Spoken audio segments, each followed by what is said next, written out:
Muhammadin ibni Abdillah alaihi atammus salam wa taslim wa ala alihi wa sahabatihi wa man ihtada bihudahu ila yaumiddin, amma ba'd. Hadirin dan hadirat jamaah maghrib yang dirahmati oleh Allah Subhanahu wa taala,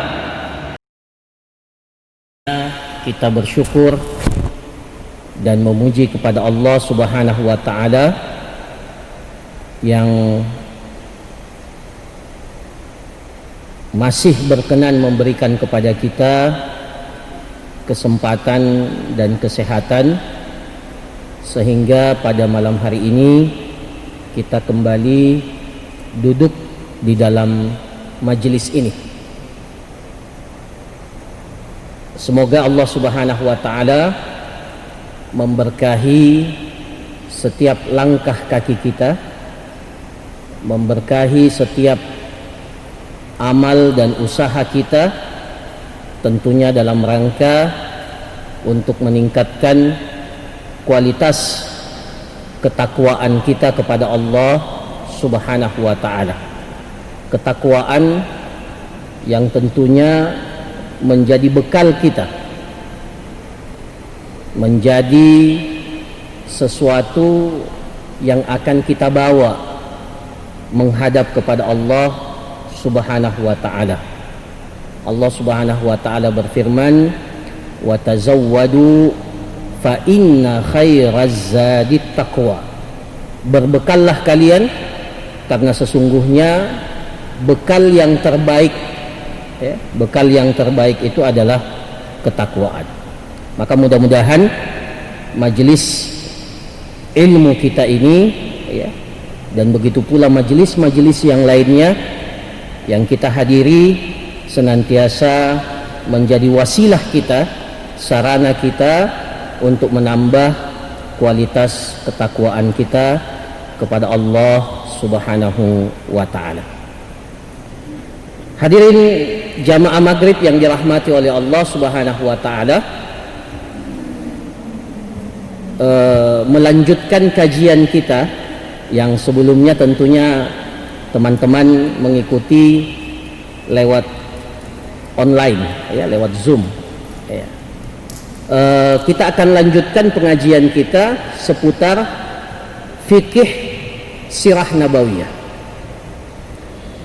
Pada malam hari ini kita akan mengambil beberapa penggalan kisah dari kehidupan Nabi kita, Nabi Muhammad sallallahu alaihi wasallam, sebelum diangkat menjadi Nabi dan Rasul, agar kita memahami betul apa yang akan disampaikan. Insya Allah majelis kita ini akan membahas tentang sirah nabawiyah, sirah nabawiyah, sejarah kehidupan Rasulullah sallallahu alaihi wasallam, baik sebelum beliau diangkat menjadi Nabi dan Rasul, kemudian pada saat beliau diangkat menjadi Nabi dan Rasul, baik pada periode Mekah ataupun pada periode Madinah. Tetapi kita tidak akan menjelaskan semua hal yang berkaitan dengan sisi kehidupan beliau. Kita akan mengambil beberapa penggalan kisah saja, karena tentunya kalau mengambil sirah nabawiyah secara detail, itu akan memakan majelis yang sangat lama, dan alhamdulillah di tengah-tengah kita sudah banyak buku-buku sirah yang bisa kita jadikan sebagai referensi bacaan kita, banyak buku sirah yang bisa kita jadikan sebagai referensi agar kita mengetahui sisi kehidupan Rasulullah sallallahu alaihi wasallam. Pada malam hari ini tema yang kita akan angkat adalah seputar radha'ah an-nabi sallallahu alaihi wasallam. Radha'atun nabi sallallahu alaihi wasallam. Apa itu radha'ah? Masa Rasulullah sallallahu alaihi wasallam disusui, ya, rada'ah, ya, kalau dalam bahasa Arab namanya rada'ah. Bagaimana kisahnya, ya? Dalam kitab sirah, ya, dikatakan bahwa Rasulullah sallallahu alaihi wasallam, ya, itu disusui secara langsung oleh ibu beliau, ya, Aminah, ya. Dalam riwayat dikatakan 3 hari, ya. Dalam sebagian riwayat dikatakan 7 hari, ya. Jadi tidak lama proses Rasulullah Sallallahu Alaihi Wasallam bersama ibu kandung beliau, ya. Dimana pada saat itu ibu Rasulullah Sallallahu Alaihi Wasallam, ya, dan kita tahu tentunya Rasulullah Sallallahu Alaihi Wasallam dilahirkan dalam keadaan yatim, ya, dalam keadaan yatim. Bersama dengan ibu Rasulullah Sallallahu Alaihi Wasallam ada seorang pembantu, ya, pelayan yang bernama Ummu Aiman. Ummu Aiman, seorang budak wanita milik ayah Rasulullah Sallallahu Alaihi Wasallam, Abdullah, ya, yang kemudian setelah itu dimerdekakan. Ummu Aiman ini bernama Barakah, jadi namanya Barakah sebenarnya, Barakah Al-Habasyiyah, berasal dari negeri Habasyah, Ethiopia, ya, Barakah, ya, yang kemudian, ya, setelah merdeka dinikahkan oleh Rasulullah Sallallahu Alaihi Wasallam, tentunya setelah Islam, ya, itu dengan Zaid ibn Harithah radhiyallahu anhu. Jadi ada wanita-wanita hebat yang mendampingi Rasulullah Sallallahu Alaihi Wasallam sejak beliau masih kecil. Nanti kita akan jelaskan kalau ada waktu di akhir daripada pembahasan ini. Nah, setelah itu berpindah pengasuhan beliau kepada 2 orang wanita, ya, kepada 2 orang wanita. Saya ingat dari dahulu sejak kita belajar sirah, yang menyusui Rasulullah yang kita kenal dari dulu itu siapa? Siapa?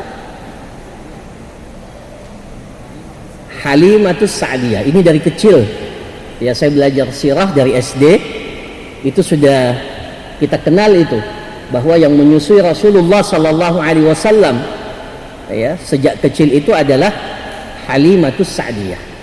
Tetapi ternyata dalam periwayatan hadis dan berdasarkan kitab-kitab sirah yang dituliskan oleh para ulama, ternyata ada 2 orang wanita yang sempat mendapatkan kemuliaan menyusui manusia yang terbaik yang dilahirkan di atas muka bumi ini. Yang pertama namanya Suwaibah, ya, Suwaibah. Siapa itu Suwaibah? Suwaibah itu adalah budak wanita dari Abu Lahab. Ya, jadi namanya Suwaibah Maulatu Abi Lahbin. Itu namanya, ya, karena budak itu biasanya dinisbatkan kepada tuannya. Setelah dimerdekakan, ya, itu dinisbatkan kepada siapa yang memerdekakannya, ya. Makanya dalam hadis Rasulullah Sallallahu Alaihi Wasallam beliau mengatakan al-wala'u liman a'taq, ya, al-wala'u liman a'taq. Dalam Islam dikatakan orang yang memerdekakan budak, maka dia berhak untuk dinisbatkan kepadanya nama itu, ya. Jadi budak itu dinisbatkan kepada, setelah dimerdekakan, dinisbatkan kepada tuannya, Ya. Al-wala'u liman a'taq, kata Rasulullah sallallahu alaihi wasallam. Nah, Suwaibah ini, Suwaibah maulah Abi Lahab ini dimerdekakan oleh Abu Lahab. Dimerdekakan oleh Abu Lahab pada saat Abu Lahab mendengarkan bahwa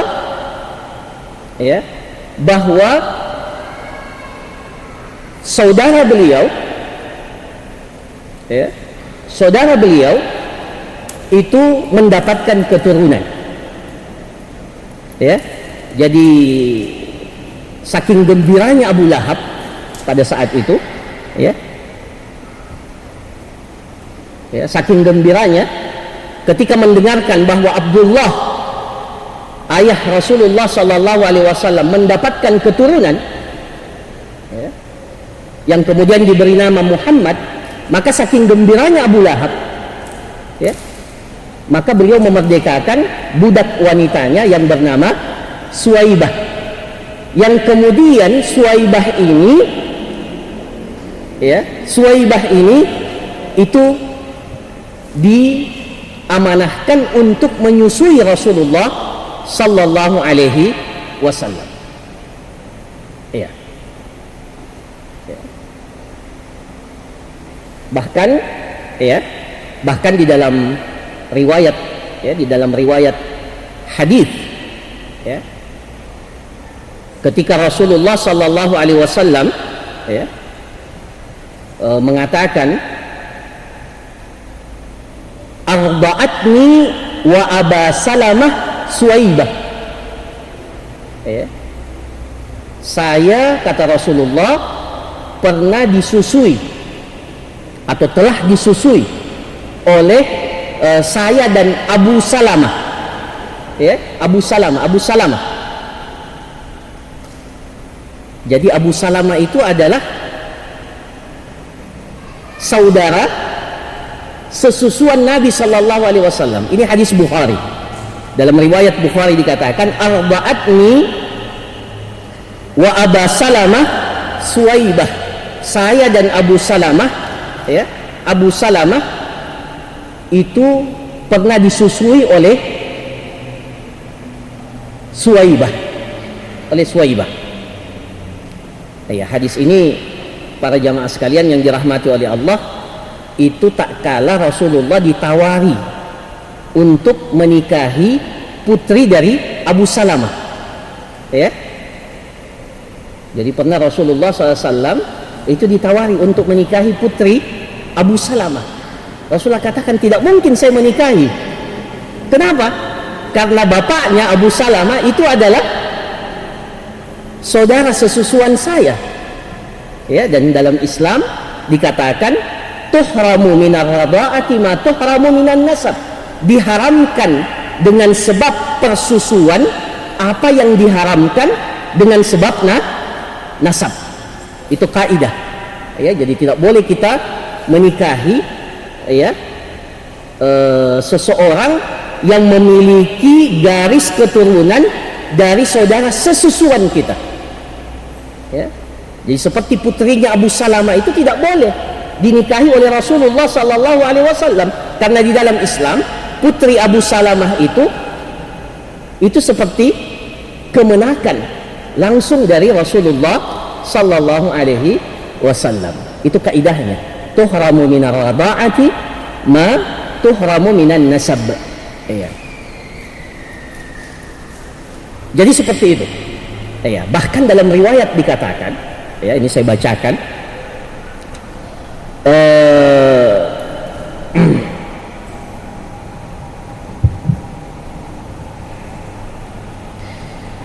dalam riwayat hadis dikatakan ketika Abu Lahab telah meninggal dunia, Abu Lahab, ya, telah meninggal dunia. Kita tahu Abu Lahab ini mati dalam keadaan musyrik, dalam keadaan kafir. Bahkan Allah menurunkan satu surah khusus, tabbat yada Abi Lahabin wa tabb. Ya. Dalam riwayat hadis dikatakan ketika Abu Lahab meninggal dunia, sebagian keluarganya itu ada yang bermimpi bertemu dengan Abu Lahab. Kemudian sebagian keluarganya itu ketika bertemu dengan Abu Lahab dalam mimpi, ya. Ini disebutkan ya di dalam kitab-kitab hadis dan dalam sebagian kitab-kitab sirah. Itu ada yang bertanya kepada Abu Lahab, apa yang engkau dapatkan? Ya, apa yang engkau dapatkan? Apa yang engkau rasakan sekarang? Ini Abu Lahab sudah meninggal dunia, dan kita tahu meninggal dalam keadaan musyrik, dalam keadaan kafir, bahkan dalam keadaan memusuhi Nabi Shallallahu Alaihi Wasallam. Ya, maka berkata Abu Lahab, lam alqa ba'dakum, saya tidak mendapatkan apa-apa kecuali siksaan, ya, kecuali siksaan, ya. Gaira anni suqitu fi hadhihi bi'itaqati Suwaibah, ya. Ya, coba perhatikan riwayat ini. Akan tetapi, ya, pada saat ini saya mendapatkan, beliau mengatakan gaira anni suqitu, saya mendapatkan apa? Saya mendapatkan minuman, ya. Jadi di sela-sela siksaannya, ya, di sela-sela siksaannya, ya, dia mendapatkan minuman, ya, diberikan minuman, ya, fi hadhihi bi itaqati Suwaibah, karena saya pernah memerdekakan Suwaibah dan saya memerintahkannya untuk menyusui Nabi Muhammad sallallahu alaihi wasallam, ya. Jadi Abu Lahab yang mati dalam keadaan kafir, ya, dalam keadaan memerangi Islam, ya, itu dalam riwayat mendapatkan dispensasi keringanan dan mendapatkan satu jenis pertolongan, ya, pertolongan gara-gara memerdekakan budak yang kemudian budak itu menyusui Nabi kita Nabi Muhammad sallallahu alaihi wasallam. Dari kisah ini para ulama kita mengambil kaidah ini sekaligus pelajaran, ya, bahwa terkadang orang kafir itu, ya, terkadang orang kafir yang mati dalam keadaan kafir itu siksaannya itu diringankan karena kebaikan-kebaikan yang mereka lakukan di atas kehidupan dunia. Mereka tidak akan masuk ke dalam surga dalam keyakinan kita. Mereka tidak akan masuk dalam, ya, surga. Tapi riwayat menjelaskan bahwa sebagian mereka itu mendapatkan keringanan, ya, keringanan karena melakukan kebaikan-kebaikan seperti paman Rasulullah sallallahu alaihi wasallam Abu Thalib, ya. Dan kemudian riwayat hadis ini yang menjelaskan tentang salah satu hal yang didapatkan oleh Abu Lahab. Nah, ini kisahnya Suwaibah. Jadi inilah wanita yang pertama yang mendapatkan kemuliaan menyusui Nabi kita Nabi Muhammad sallallahu alaihi wasallam. Nah, kemudian setelah itu berpindah pengasuhan Rasulullah sallallahu alaihi wasallam kepada siapa? Kepada Halimatus Sa'diyah. Kenapa dikatakan As-Sa'diyah? Karena dia berasal dari Bani Sa'ad. Ya, berasal dari Bani Sa'ad. Bani Sa'ad ini adalah satu kabilah Arab yang tempat tinggalnya itu berasal dari Taif, dan sampai sekarang masih ada, ya. Sekarang perkampungannya masih ada, namanya Diyar Bani Sa'ad. Diyar Bani Sa'ad ini masih ada sampai sekarang. Itu, ya, kalau dari Mekah menuju ke Taif itu sekitar 70 km dari kota Mekah, ya. Nah, Halimatus Sa'diyah ini sebagaimana biasanya bersama dengan Bani Sa'ad ini adalah pedalaman, ya, suku pedalaman, orang-orang Arab Badui, ya, yang kebiasaan mereka setiap tahunnya itu datang ke kota Mekah. Untuk apa? untuk mencari anak-anak bayi yang baru dilahirkan dan mau disusui. Karena kebiasaan orang Arab, ya, pada saat itu bayi itu tidak disusui oleh ibunya, ya, disusui oleh siapa? Oleh wanita-wanita yang disewa, ya, namanya murdiah, ya, yang disewa untuk menyusui wanita-wanita yang berasal dari pedalaman. Nanti kita akan jelaskan apa manfaatnya, ya, apa manfaatnya, ya. Wanita-wanita yang berasal dari pedalaman yang datang untuk menawarkan jasa mereka untuk menyusui bayi-bayi yang baru dilahirkan yang berasal dari kota. Pada saat itu dari kota Mekah, ya. Nah, jadi pada saat itu Halimah, ya, Halimah ini datang ke kota Mekah bersama dengan sekelompok wanita-wanita yang juga ingin mendapatkan bayi yang baru dilahirkan di kota Mekah. Ya. Ini panjang kisahnya, tapi saya coba untuk singkatkan karena kita akan mengambil pelajaran. Setelah sekian lama, ya, semua wanita yang berasal dari Bani Sa'ad itu sudah mendapatkan bayi yang akan disusui, ya, sudah mendapatkan bayi, kecuali Halimah ini. Tinggal satu bayi, ya, tinggal satu bayi yang belum mendapatkan ibu susuan. Siapa itu? Nabi Muhammad sallallahu alaihi wasallam. Kenapa? Karena ibu-ibu susuan ini tidak ada yang mau menerima Nabi Muhammad sallallahu alaihi wasallam. Halimah ini ketika pertama kali datang, dalam kitab sirah dikatakan sudah ditawarkan oleh ibunda Rasulullah sallallahu alaihi wasallam untuk menyusui Nabi kita Nabi Muhammad sallallahu alaihi wasallam, tapi beliau tolak. Dan begitu pula wanita-wanita yang lain menolak Rasulullah sallallahu alaihi wasallam. Kenapa? Anak seorang yang tidak lagi mempunyai ayah, anak yatim, otomatis upahnya tidak besar, ya, upahnya tidak besar, ya, kan ini kan jasa, ada upah yang diharapkan. Jadi pada awalnya mereka menolak semua. Nah, karena tidak ada lagi bayi kecuali satu dan Halimah, ya, ingin tetap pulang dan ada bayi yang bisa dia dapatkan, ya, sebagai salah satu cara untuk mendapatkan upah, maka diterimalah Nabi kita Nabi Muhammad sallallahu alaihi wasallam yang pada asalnya beliau sebenarnya tidak mau, ya, tidak mau. Tapi setelah 2 tahun disusui, ternyata Halimatus Sa'diyah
ada dua, ya, ada dua.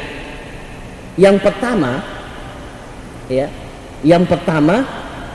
karena mereka berharap anak yang baru dilahirkan itu mendapatkan lingkungan yang sehat, udara yang masih asli, yang masih segar, ya, yang masih alami, ya. Itu tujuannya. Karena kita tahu, ya, sejak awal kota Mekah itu namanya saja Ummul Qura, itu selalu ramai, ya, selalu ramai, ya. Otomatis untuk kondisi anak yang baru lahir itu kurang kondusif, ya. Mekah itu ramai sejak dahulu, semua orang datang berhaji, melakukan ziarah, ya. Dan saya kira orang-orang yang pergi haji dan umrah, ya, itu tahu betul, ya, kalau pulang umrah, pulang haji itu tidak sah kalau tidak batuk-batuk, ya. Karena memang, ya, orang banyak, ya, orang banyak berkumpul, ya.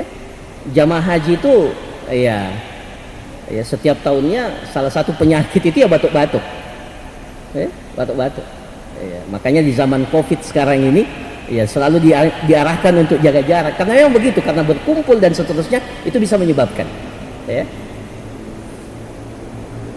Nah, jadi kondisi yang kurang kondusif di Mekah, ya. Jadi yang pertama, jadi agar bayi itu tumbuh dalam lingkungan yang sehat, suasana yang alami, ya. Suasana yang alami, ya. Dan, ya, penelitian membuktikan seseorang itu yang tumbuh berkembang dalam suasana pedalaman, perkampungan, suasana yang masih segar, udara yang masih segar, ya, dekat dengan kehidupan yang nyata, ya. Kalau kita di kota ini kan semuanya sudah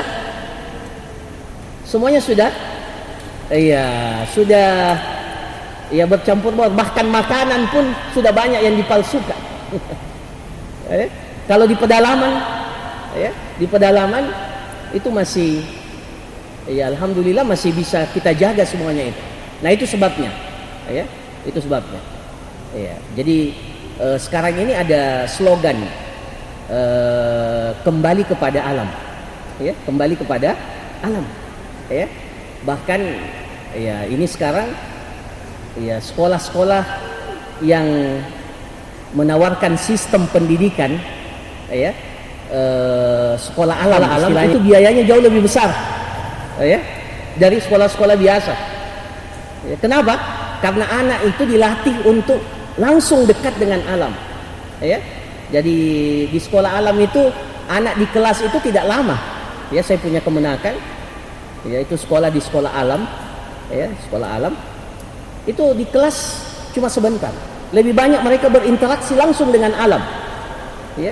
Jadi imunnya itu terbentuk secara alami, ya. Nah, dengan sebab itu kebiasaan orang Arab sejak dahulu itu, ya, menyewa para wanita yang menyusui, ya, bayi-bayi mereka agar mendapatkan lingkungan yang sehat ini. Ini yang pertama. Kemudian yang kedua, ya, para jamaah sekalian, di antara pelajaran yang bisa kita ambil, kenapa mereka menyewa wanita-wanita yang berasal dari pedalaman untuk mengambil anak mereka, disusui, diasuh selama 2 tahun, ya, masa pengasuhan itu selama 2 tahun, ya. Itu agar anak-anak mereka itu belajar bahasa Arab yang asli, ya. Mempelajari apa? Bahasa Arab yang asli, yang belum bercampur baur. Jadi berasal dari penutur asli, ya. Karena asal bahasa Arab itu berasal dari orang-orang yang berada di kampung pedalaman itu, ya. Dari suku-suku pedalaman yang berasal dari tempat-tempat yang jauh dari kota. Itulah bahasa Arab yang asli. Maka salah satu caranya agar anak-anak mereka itu menguasai bahasa Arab, ya, ada namanya fasahatul lughah, supaya bahasa Arabnya itu fasih, ya. Itu mereka kirimkan anak-anak mereka itu belajar bahasa Arab, ya, ke kampung-kampung pedalaman, ya, meskipun sekarang ini sudah bergeser, ya. Tapi dahulu, ya, bahkan Imam Syafi'i itu dikirim oleh ibunya untuk belajar bahasa Arab, ya, dari orang-orang Arab yang tinggal di pedalaman. Nah, inilah juga tujuan kenapa Nabi kita, Nabi Muhammad SAW, diserahkan oleh ibu beliau untuk disusui oleh Halimatus Sa'diyah di Bani Sa'ad, agar Rasulullah SAW mendapatkan pengajaran bahasa Arab yang fasih dari tempat asalnya. Nah, para jamaah sekalian yang dirahmati oleh Allah, oleh karena itu ini pelajaran buat kita, ya, pelajaran buat kita bagaimana pentingnya kedudukan bahasa Arab itu, ya, kedudukan bahasa Arab itu, ya. Ya, saya bacakan beberapa riwayat dari sebagian sahabat yang menunjukkan pentingnya bahasa Arab itu. Umar bin Khattab, ya, para sahabat itu mendudukkan bahasa Arab seperti mempelajari ilmu-ilmu yang lain di dalam Islam, ya. Diriwayatkan Umar bin Khattab ini pernah menuliskan surat kepada sahabat Abi Musa al-Ash'ari radhiyallahu anhu, ya. Amma ba'du, kata Umar, amma ba'du fatafaqahu fis sunnah wa tafaqahu fil arabiyyah, ya. Dalami sunnah itu, dalami hadis Nabi kita, Nabi Muhammad SAW, dalami, ya, pelajari secara teliti as-sunnah itu. Tapi kata Umar, wa tafaqahu fil arabiyyah, ya, wa tafaqahu fil arabiyyah, begitu pula dalami juga bahasa Arab, ya. Bahkan dalam riwayat yang lain dikatakan, ta'allamu al-lahna wal fara'id fa innaha min dinikum, belajarlah kalian bahasa Arab sebagaimana kalian belajar faraid, ilmu waris, ya. Dua ilmu ini yang untuk zaman kita sekarang itu semakin kurang ahlinya, ya, semakin kurang ahlinya, bahasa Arab dan faraid, ilmu waris, ya. Kata Umar, sahabat Umar radhiyallahu an, ta'allamul lahna wal faraid fa innaha min dinikum, karena keduanya ini bagian dari agama kalian. Jadi Umar menganggap bahasa Arab ini bagian dari agama kita. Para jamaah sekalian yang dirahmati oleh Allah, ya, sumber utama agama kita ini apa? Al-Quran dan As-Sunnah. Bahasa yang digunakan oleh kedua sumber ini apa? Bahasa apa? Bahasa apa? Bahasa Arab. Otomatis secara akal sehat, logika kita, kalau kita ingin mendalami Al-Quran, mendalami As-Sunnah, wasilah yang kita gunakan itu dengan apa? Dengan bahasa Arab.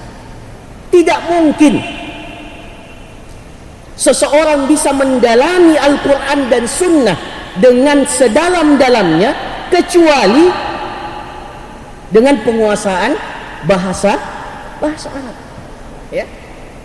Makanya sejak dahulu musuh-musuh Islam itu sudah tahu, ya, bahwa salah satu sebab agar, atau salah satu cara, salah satu metode untuk menjauhkan umat Islam dari agamanya jauhkan mereka dari bahasa Arab. Ada 3 unsur pemersatu kita para jamaah sekalian.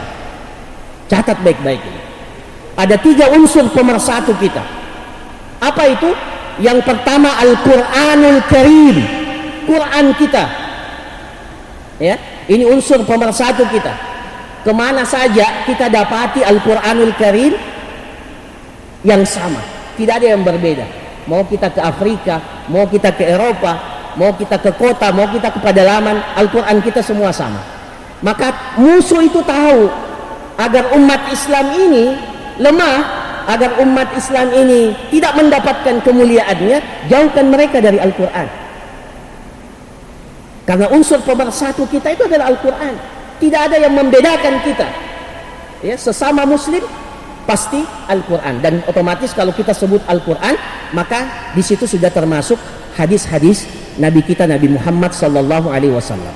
Unsur pemersatu yang kedua kita apa? Ka'bah. Ka'bah. Kenapa?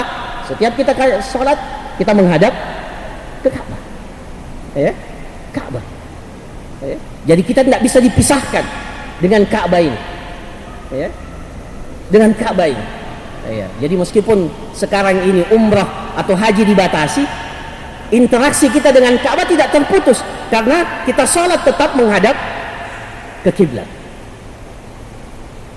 Kemudian unsur pemersatu kita yang ketiga itu adalah bahasa Arab. Ya, bahasa Arab. Karena sebagian syariat kita itu tidak sah kecuali dengan bahasa Arab. Ya, kecuali dengan bahasa Arab. Salat boleh tidak dengan bahasa Indonesia? Azan boleh tidak dengan bahasa Indonesia? Bahkan kalau dalam mazhab Syafi'i, ya, kalau kita mengaku dalam mazhab Syafi'i, itu khutbah Jumat tidak sah kecuali dengan bahasa Arab. Jadi kalau kita konsisten dengan mazhab Syafi'i ini, banyak nih khutbah Jumat kita ini tidak sah. Kenapa? Tidak menggunakan bahasa Arab. Ya, meskipun diawali dengan mukaddimah bahasa Arab. Ya. Bahkan dalam mazhab Syafi'i, akad nikah, ya, akad nikah bagi orang yang mampu berbahasa Arab itu tidak boleh kecuali dengan bahasa Arab. Jadi yang sudah mengerti bahasa Arab, paham bahasa Arab, akad nikahnya harus dengan bahasa Arab menurut mazhab Syafi'i. Oh ya, saya pernah di satu tempat, ya, harus dengan bahasa Arab. Yang mau menikah ini tidak tahu bahasa Arab, masalah juga. Ya. Jadi coba lihat bagaimana para ulama kita menjaga tradisi bahasa Arab itu. Dan salah satu sebab terjadinya penyimpangan pemahaman di dalam memahami agama ini karena sisi lemahnya bahasa Arab. Jadi ada orang yang mau mempelajari Islam tapi pendekatannya tidak menggunakan pendekatan bahasa Arab, maka muncullah pemahaman-pemahaman yang keliru karena dengan sebab bahasa Arab ini. Maka para jamaah sekalian yang dirahmati oleh Allah, ya, ini 3 unsur pemersatu kita. Ya, musuh kita ini tahu betul kalau umat Islam ini mau lemahkan salah satu dari 3 ini. Ya, salah satu dari 3 ini. Pertama Al-Quran, kemudian Ka'bah, kemudian yang ketiga bahasa Arab. Ya, bahasa Arab. Ya. Semakin sedikit orang mengetahui bahasa Arab, maka akan semakin sedikit ulama kita. Itu kan pasti itu. Ya. Karena tidak mungkin kita memahami agama Islam ini secara mendalam, secara mendetail, kecuali disertai dengan pemahaman bahasa Arab. Makanya salah satu di antara syarat mujtahid itu dalam Islam, seorang sampai pada tingkatan dibolehkan berijtihad, itu adalah apa? Penguasaannya terhadap bahasa Arab. Nah, dengan sebab ini, ya, kembali kita mengingatkan pentingnya kita menghidupkan bahasa Arab. Kalau bukan kita, ya, kalau kita ini sudah merasa sudah lewat masanya belajar, anak-anak kita ini masih ada, ya, generasi kita, ya, Selama kaum muslimin terikat dengan Al-Qur'annya, selama kaum muslimin menguasai bahasa Arabnya, bahasa Arab yang kita maksudkan di sini adalah bahasa Arab yang fasih, ya, yang sesuai dengan kaidah-kaidah bahasa Arab yang benar, ya, maka insya Allah tradisi keilmuan dalam Islam, tradisi lahirnya ulama-ulama dalam Islam itu insya Allah dapat kita jaga.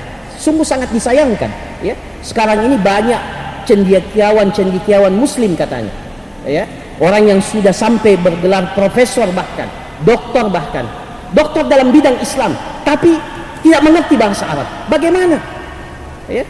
Tidak lahir pemikiran-pemikiran yang menyimpang, ya, karena orang yang mendalami ini tidak mengerti bahasa Arab, ya. Makanya tidak heran muncul pendapat-pendapat yang nyeleneh. Yang terakhir ada yang mengatakan zina dibolehkan, ya, zina dibolehkan, padahal di dalam Al-Quran jelas, ya. Nah, salah satu sebabnya adalah tidak mengerti, ya, tidak paham, tidak mempunyai pendalaman terhadap bahasa Arab ini. Makanya, ya, sejak kecil Rasulullah SAW itu diarahkan oleh ibu beliau, dikirim ke pedalaman untuk mempelajari bahasa Arab ini dari penutur aslinya, yaitu orang-orang yang berasal dari pedalaman. Nah, ini pelajaran yang kedua. Sudah waktu ya? Masih ada 3 lagi nih, kita lanjutkan nanti ya. Nah, ya, saya kira demikian apa yang dapat disampaikan. Mudah-mudahan ya bermanfaat. 2 pelajaran yang bisa kita ambil dari kisah atau penggalan kisah masa pengasuhan Rasulullah Sallallahu Alaihi Wasallam. Kita cukupkan pengajian kita, mudah-mudahan bermanfaat. Kurang lebihnya saya mohon maaf. Hadanallahu wa iyyakum ajma'in. Subhanakallahumma rabbana wa bihamdik, nashhadu an la ilaha illa anta, nastaghfiruka wa natubu ilaik. Wa sallallahu ala nabiyyina Muhammad wa ala alihi wa sahbihi ajma'in. Wa akhiru da'wana alhamdulillahi rabbil alamin. Assalamualaikum warahmatullahi wabarakatuh.